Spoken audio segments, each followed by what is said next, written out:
My name is Jenna Nicholas.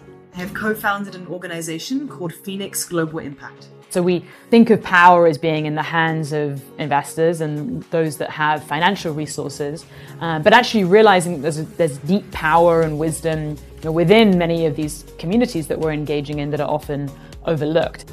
I think what's really exciting about social entrepreneurship is previously in the world, in many ways, the idea of giving back to society was seen as like another side of the spectrum to pursuing business. And I think what's exciting about social entrepreneurship is in many ways kind of brings together two disparate worlds. We are faced right now with a fork in the road, a turning point, and a choice to make.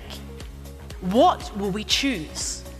There's a lot of misconceived notions from outside of the community around the reality on the ground. If people are making decisions based on these preconceived notions and they're designing sort of for a community rather than with a community, there are unintended consequences that come about as a result in terms of the lack of effectiveness of decision making from an investment perspective, the lack of capital going to women and minority run businesses.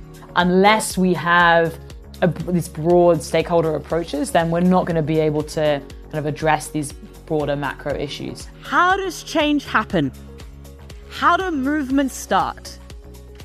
When we look at our light bulb here, we see that an idea comes in a flash and inspires others to make a difference. There are ways in which you can have a revenue producing model, but you can also have as your core social mission the idea of really having a positive social impact on the world around you. Being able to have increasing cohorts of people that feel part of this collective community and movement in engaging in this work and sharing tools and resources and having effective feedback loops, I think is a big part of what both unites as people that engage in the work, but also recognizing that it is a learning journey.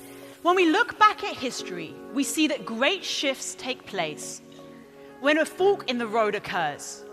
People cannot stand a situation any longer, and a need for change arises. We're not going to be able to solve these issues overnight, and we are going to make mistakes in that process. But feeling as though people aren't alone in trying to navigate this broad array of work is a big part of our goal. Divestment states that business as usual is no longer acceptable. By divesting from fossil fuels, we are telling the fossil fuel industry that business as usual is no longer acceptable. To be able to have a tangible social impact is something that we all have the potential and power to do. And so providing platforms to be able to engage in that way in a meaningful way, I think is something that's so powerful about forums like Nexus. Yeah.